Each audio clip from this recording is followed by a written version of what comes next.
Türkmenistanda COVID-19 bilen ketelleýänler we ondan ölýänler görnetin köpelýän mahaly ýurdun ýokary kujaýlarynda okulary wagtlaýynça online geçmek barada karar kabul edildi. Bu barada dilden habarly edilen talipler online okullaryň 70 gün dowam etjekdigini aýdýarlar. Türkmen hökümeti virusyň ýaýramagyna garşy ätiýaşlyk çärelerini gün saýyn güýçlendirse-de ýurtda COVID-19-yň hasaba alınandygyny resmi taýdan boyun almaýar. Ýatlasak 26 awgustda Adatlyk radiosynyň habarçylary virusyň giňden ýaýramagy bilen ýurdun dürli künjeginde okuyan talipleriň özleriniň ýokary kujaýlarynyň yerleşýän sebitlerine goý berilmändigini habar berdiler. Munyň bilen bagly talipler Daşowzan we Mardan Aşgabatda hemde Lewaba alyp giden ýöriti otly gatnawlary ýygyna dolundy. Lewap vilayatynyň ýagdaýdan habarly çeşmämiziň aýtmagyna görä 26 awgustdan başlap ähli talipleri Aşgabatda alyp gitmek çäresi togtadyldy. Şeýlede talipleri sentýabryň 1-ne başlamaly okuwlaryň wagtlaýynça online geçiriljekdigi duýduruldy. Online okuwň häzirlikçe 70 gün dowam etjekdigini aýtdylar. Ýöne şondan soň okuwlaryň nähili boljakdygy, online okuwň möhletiniň uzadyljakdygy ýa-da uzadylmajakdygy belli däl diýip çeşmämiz 27 awgustda gürrüň berdi. Onuň sözlerine görä orta mekteplerde hem okuwçylary bir hepde okudyp soňra din jalşa çykarmak barada vilayatyň bilim müdirligi derejesinde maslahat edilýär. Bellesek ýurdun orta mekteplerinde we ýokary kujaýlarynda okuwlar adatça 1 sentýabrda başlanýar. Mekteplerde sapaklar 2 smena bolup her sapak 20-25 minut dowam eder diýip çeşmämiz bir muallimiň sözlerini titirledi. Adatlyk baýdylanlar barada ýurdun bilim ministrliginden şeýlede vilayat bilim müdirliginden goşmaça maglumat ýa kommentariýa alyp bilmedi. Baralykda çeşmämiz Lewap vilayatynyň Köýtendag etrafynda koronavirusyň täze ojagynyň tapylandygyny, bu ýerde ölüm hoply virusyň güýçlü depkinde ýaýraýandygyny hem habar berdi. Bu ýerde virusyň çaltlyk bilen ýaýraýandygy sebäpli Sakar etrawynyň raýatlaryna urulmaly vaksina Köýtendagy iýerildi. Netijede Sakar etrawynda da vaksina ýetmezçiligi emele geldi diýip çeşmämiz aýtdy. Şeýle-de ol 26 awgustdan başlap Farap etrawynyň karantin çäklendirmeleriniň gowşadylandygyny aýdyp etrawa girip çykmaga ruhsat berilýändigini hem belledi. Ýatlasak etrapda virusyň ojagy tapylandan soň ol 12 iýulda karantina ýapylypdy. Şol bir wagtda çeşmämiz 26 awgustdan başlap Türkmenabad şäherinde täze çäklendirmeleriň güýje girdilendigini, şol sanda 4-nji we 5-nji belgili badarlaryň we meçitleriň ýapylandygyny belleýär. Badarlaryň ýapylmagy köp enatalarda kynçylyk döretdi. Sebäbi enatalaryň köpüsi heniz çağlaryna mektep egin eşiklerini satyn almandy diýip çeşmämiz aýtdy. Bu aralykda Aşgabatda habarçymyz hem koronavirus bilen keselleýänleriň we ölýänleriň gün saýyn köpelýändigini habar berýär. Onuň sözlerine görä hatda Sputnik we Hytaý vaksinalaryny etdiren raýatlaryň arasynda da virusdan ölýänler kän. 59 ýaşly bir aýal tanşym Hytaý tanjymynyň 2-nji dozasyny alandan soň virus bilen keselledi. Ol 10 günläp Niýazow adynaky keselhanada ýatdy. Ol dogan garyndaşlar bilen telefon arkaly habarlaşýardy. Ýöne onuň saglyk ýagdaýy duýdansyz ýaramazlaşdy we onu keselhananyň reanimasiýa bölümine yerleşdirdiler. Ol şol ýerde aradan çykdy diýip efirde atlandyrylmasynlygyny soran Aşgabatly ýaşaýjy 27 awgustda habarçymyza gürrüň berdi. Onuň sözlerine görä polisiýa işgärleri merhum aýalyň jesedini selofan gaba orap öýüne getirdiler. Ýöne polisiýa howsarlary merhum bilen hoşlaşyp molla jynada doasyny dol okap uturmanka jesedi gonamçylyga alyp gitdi. Bu aýalyň howsarlaryna merhumyň ýanyndaky goş golamlary bir selofan gaba salyp berdiler we onu açman zebile taşlamagy tawşyrdylar diýip Aşgabatly ýaşaýjy şaýat bolan ýagdaýlaryny gürrüň berdi. Baralykda garaşsyn Türkmen News neşri Daşow vilayatynda bir owanyň karantina ýapylandygyny şeýlede sebitdäki talipleriň Aşgabatda goý berilmeýändigini habar berýär. Aktepe etrawyndaky Orazelde Ertarif owasyna girmek we çykmak gadagyn edildi. Çeşmelerimiz bu owada adyndan 26 adamyň koronavirusdan ölendigini habar berýärler. Sebitde virus ýokuşmadyk ýeke maşgala hem galmandyr. Aktepe etraf hastahanasy näsaglardan dolu diýilip neşriň 27 awgustda çap eden habarynda bellenilýär. Orta Federasyasının Türkmenistan'daki elçixana täkli konsulluk hyzmatlary üçin diýetlapky hasaba almagyny çäklendirdi we distansiýon iş tertibine geçdi. Bu arada Ortaýyň Türkmenistan'daki elçixanasynyň web sahypasynda 25-nji awgustda çap edilen habarda edilýär. Bu aralykda türkmen raýatlarynyň kynçylyklary garamazdan ýurtdan çykmagy tynanşýan wagty daşary ýurtlarda bekanun migrantlaryň sany köpelýär. Rus elçixanasynyň habarynda şahsy kabul edişligiň wagtlaýyn toktatylmagy we raýatlaryň resmi namalary bilen işleşmegiň distansiýon tertibe geçmeginiň sebäpleri mövsümleýin dem alyş ketelleriň ýaýramagynyň öňüni almak bilen düşündirilýär. Koronavirus keteli Ortaýyň elçixanasynyň habarynda agdalmaýar. Türkmen häkimetläriniň COVID-19 ýurtda ýok diýip resmi derejede aýtmagyna garamazdan koronavirusyň çalt ýaýramagy paýtagtda we sebetlerde hastahanalaryň ýataglardan dolmagyna, käbir ketelhanalaryň hastalary kabul etmegini toktatmagyna getirdi. Saglygy saklaýyş işgärleriniň bellemegine görä koronavirus ýataglarda testler arkaly anyklanýar. Şol sanda delta görnüşi gitdigiçe has köp tapylýar. Azatlyk radiosy Ortaýyň Türkmenistandaky elçixanasyndan raýatlaryň kabul edilmeginiň wagtlaýyn toktatylmagy barada düşündiriş alyp bilmedi. Elçixananyň web sahypasyndaky maglumata görä äkli konsulluk hyzmatlary üçin diýetlapky hasaba alınmak çäklendirmeleri wagtlaýyn girdilýär. Öňkü rejimdäki işiň başlanmagy barada maglumatlar resmi sahypada soňra habar ediler. Elçixananyň maglumatyna görä eýem hasaba alynan raýatlaryň hemmesine elçixananyň işgärleri tarapyndan aýratyn habar berilýär we olar amatly wagtda kabul ediler. Koronavirusyň ýaýramagy daşary ýurtlara gitmek isleýän türkmen raýatlarynyň başdan geçirýän kynçylyklaryny hatam güýçlendirdi. Soňky ýyllarda ýurtdan çykmak isleýän Türkmenistanyň raýatlarynyň sany çaltartýar. Türkmenistany terk etmeň ýollaryndan biri Orsiýada göçüp gitmek statusyny almak bilen bagly bolýar. Türkmenistan koronavirus pandemiýasy sebäpli 2020-nji ýylyň mart aýynda äkli halkara uçuşlaryny ýatyrypdy, serhetleri ýapypdy. Şonda raýatlaryň akymy haýallapdy. Emma koronavirus çäklendirmeleri biraz ýeňilleşdirilip başlan soň Orsiýatyň Aşgabatdaky konsullugynyň öňünde ýene-de nowatlar artdy. Ýyl aýynda Orsiýatyň Türkmenistandaky elçixanasy türkmen raýatlarynyň sanawyny düzmegi we olary Orsiýada göçürmek üçin ýörite uçuşlary guramagyny toktatdy. Awgustyň 1-nji ýarymynda Aşgabatdaky habarçylarymyz Orsiýet Federasiýasynda migrant statusy bolan türkmen raýatlarynyň Türkmenistany terk etmekde kynçylyklar bilen ýüzbeýüz bolýandyklaryny, hususan da Türkmenistanda galan çağalaryny alyp bilmeýändiklaryny habar berdiler. Türkmen raýatlarynyň kynçylyklary garamazdan ýurtdan çykmagy tynanşýan wagty daşary ýurtlarda bekanun galýan türkmen migrantlarynyň sany köpelýär. Türkmen Helsinki fondunyň hasabatyna görä bekanun migrantlaryň sanynyň köpelmegi bilen birlikde dünýäde öýsüz, özarsyz galýan türkmenistanlaryň sany hem artýar. İnsan hukuklaryny goraýjy guramanyň belleşi ýaly daşary ýurtda türkmen raýatlary pasportlaryny täzelemege we daşary ýurtlarda galmak hukugyny resmileşdirmege kanuny mümkinçilikleri bolmazdan yerli kanunlary bozmaga mejbur bolýarlar. Türkmen Helsinki fondunyň habaryna görä ýokary hukum mekdeplerini gutaran müňlerçe türkmen ýaşlary ýokary bilim hakynda diplom alan soň watanyna gaýdyp bilmeýändikleri sebäpli ýurdun daşynda bekanun ýagdaýda galýarlar we kynçylyk çekýärler. Ýüzlerçe müň ýaşlar Türkmenistana gaýdyp bilmeýärler. Bu diňe bir pandemiýanyň günäti däl türkmen diplomatlary hatda karantindan ozal pasportlary täzelemegi ýa uzaltmagy bet edip türkmenleriň bekanun immigrantlara öwrülmegine sebäp boldy diýilip Türkmen Helsinki fondunyň 26-njy awgustda çap edilen habarynda aýdylýar. Güýçli ykdysady krizis sebäpli ýygyderli ýaramazlaşýan durmuş derejesi köpleri iş tapmak üçin ýurtdan çykmaga mejbur edýär. Azatlygyň çeşmelerine görä ýurt demografiki krizisiň bosawatynda durýar. Ýurdun häkimetleri köpçüligi ma'lum etmediken bolsa, ýylatyň sanynyň 2,7 milliona çenli adalandygyny anyklapdyr. Diňe 2019-njy ýylyň ýanwar aýyna çenli ondan ozalky 10 ýylyň içinde tas 2 million raýat Türkmenistandan çykyp gidipdir. Bu aralykda ýylatyň gitmegi meselesini açyk anykrar etmeýän türkmen ýolbaşçylary soňky ýyllarda raýatlaryň ýurtdan çykmagynyň öňüni almak üçin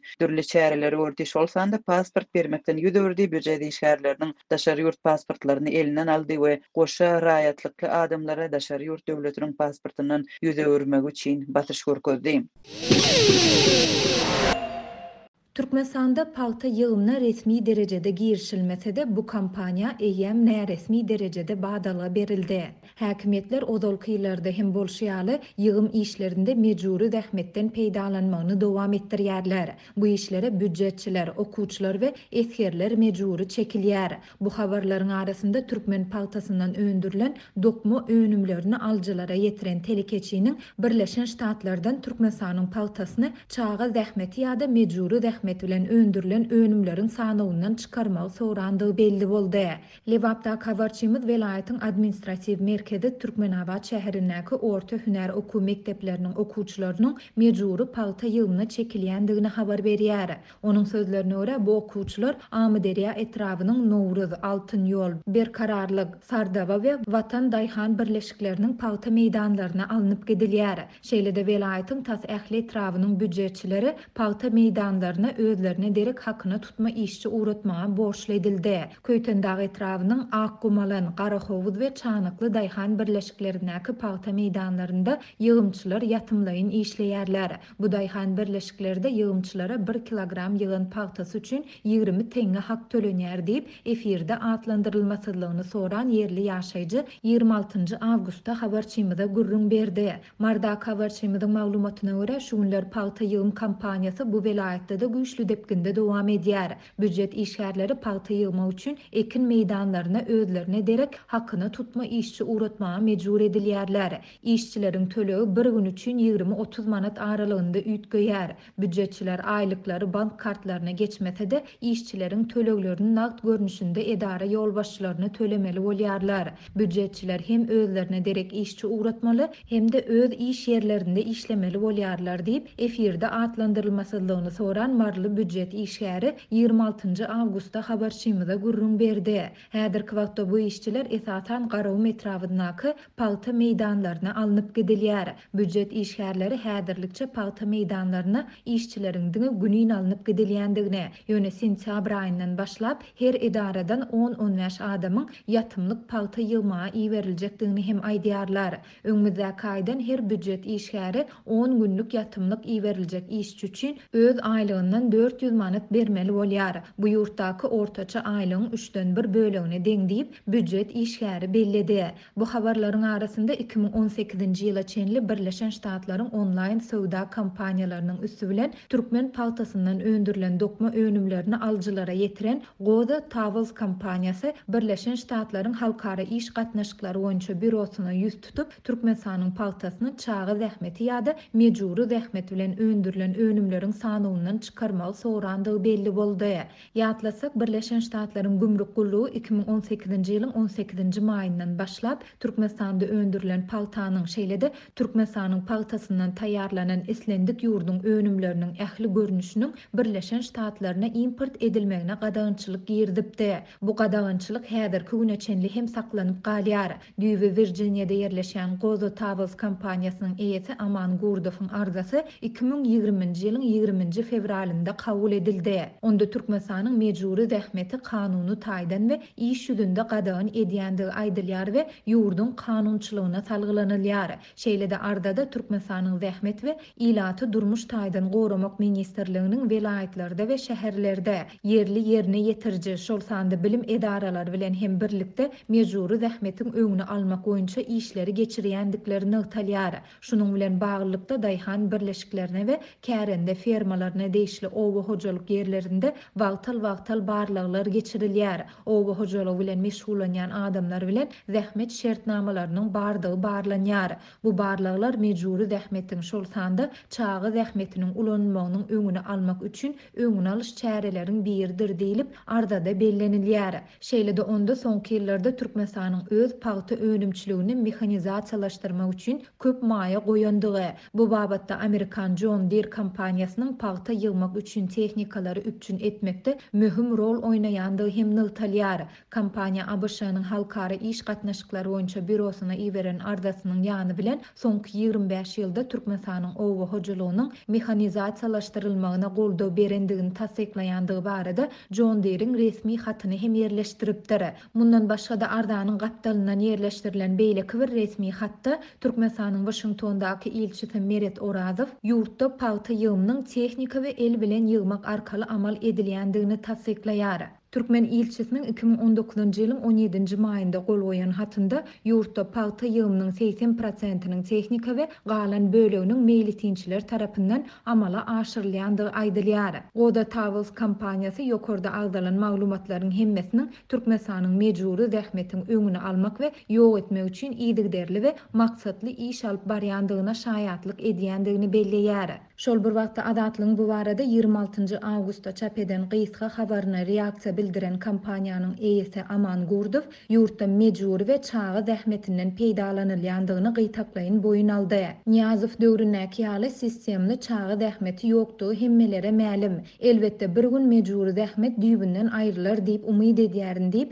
Gurdow özüniň Twitter sosial ulgamynda çap eden reaksiýasynda belledi. Bellemelýeri 2018-nji ýyldan soň Birleşen Ştatlaryň eBay we Walmart söwda kampaniýalarynda satyga çykarylan goza harit nişanly dokma önümleri soň bilen Pakistanda öndürilen diýen belgi bilen satyga çykarylypdy. Halkara hukuk toparlary Türkmenistanyň paýta önümçiliginde mejburi zähmetden peýdalanylmagyny iýdigderli tanqid edip gelýärler. Bu aralykda 2021-nji ýylyň 10-njy awgustyna çenli 138 kompaniýa türkmen paýtasyny özleriniň üçünçülük zynjyrynyň çykarmak barada wada berýän kompaniýa gol goýdy. Kompaniýalar bu wadalarynyň türkmen hökümeti ýurdun paýta puwdugynda mejburi zähmeti besedýänçe dowam etjekdigini belleýärler. Bu kompaniýa adamlaryň her gün ulanýan önümlerindäki çyg mal bilen baglanşykly adam hukuklarynyň bozulmagyna we mejburi zähmetiň soňlanmagyna garşy görüşýän Responsible Sourcing Network websaytynda çap edildi. Kompaniýa gol goýanlaryň arasynda Adidas, Alexander McQueen, Balenciaga, Bottega Veneta, Boucheron, Burberry, Gap, Gucci we Nike ýaly global markalar bar. Resmi maglumatlara görä bu ýyl Türkmenistan boýunça 620 000 hektar meýdana goçy ekildi we 1.250 000 tonna paýta hasylyny ýygnamak gödöňünde tutulýar.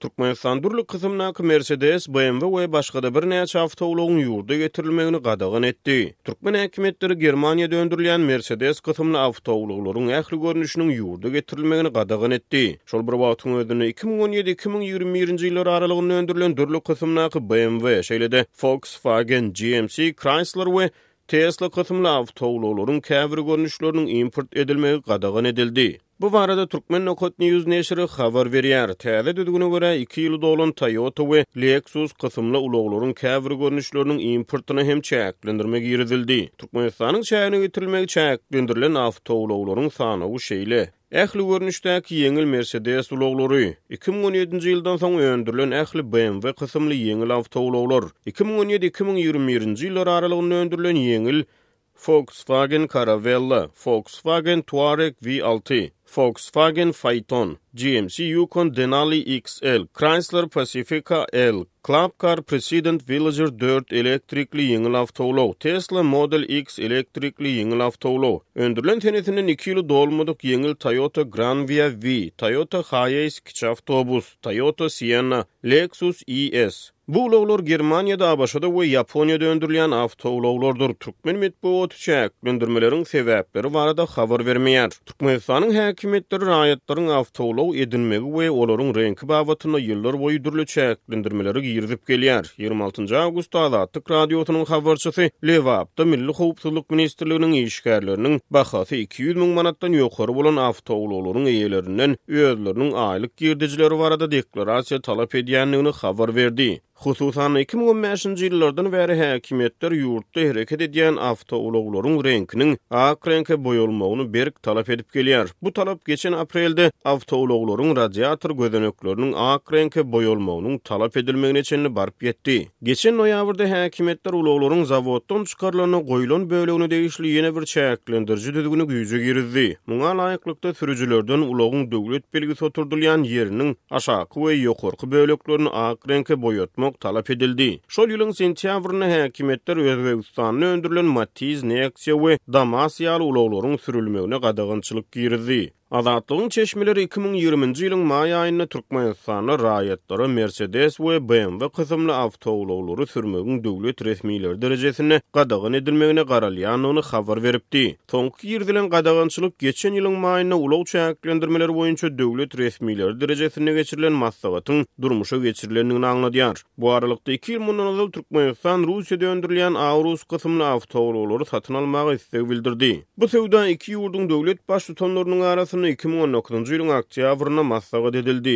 Türkmenistana soňky gezek 2019-njy ýylyň awgustunda Türkmen Sehrasy 2019 adly halkara awtowulaw sergisi geçirildi. Sergide beýleki daşary ýurt awtowulawlary bilen bir hatarda Germaniýada öndürilen BMW we Mercedes markaly ulaglar mehmanlary görkezildi. Bu aralykda Azatlyk radiosynyň Lewapdaky habarçysy 27 awgustda Farabda we Türkmenawatda Mercedes kysymly ähli kiçi awtobuslaryň jerimi duralgalaryny alınıp gidilýändigini, BMW we Mercedes kysymly ýeňil awtowularyň hereketine çäklendirmek ýerdilip başlananyny habar berdi.